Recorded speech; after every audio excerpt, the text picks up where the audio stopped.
Assalamu alaikum wa rahmatullah. David Wood made another claim against the Quran. Let us see what he has to say this time around. What happened to Pharaoh when he was chasing the Israelites? 3 says that he drowned.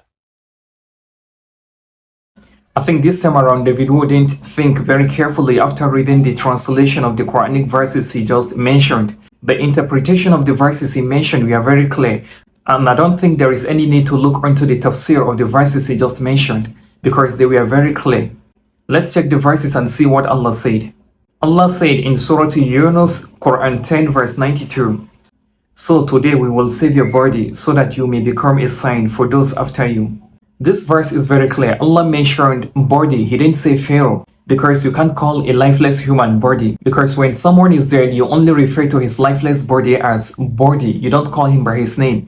Otherwise, Allah would have said we will save Pharaoh and not his body. What Allah meant in this verse is that Allah will save his body from deteriorating, that is, Allah will save his body from decomposing. He will save his body from being eaten by aquatic animals or any microorganisms, so that he will serve as a sign for those that will come after him.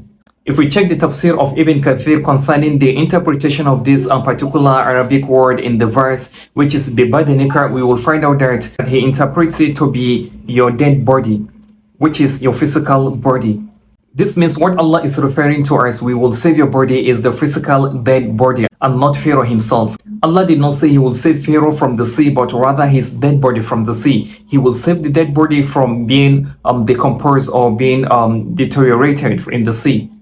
And the second verse he mentioned, which he thinks that it is contradictory to the first one he mentioned in the same surah, in Surah Yunus, which is Quran 17 verse 103, Allah stated in the verse very clearly that Pharaoh was drowned, which means he died of drowning in the sea.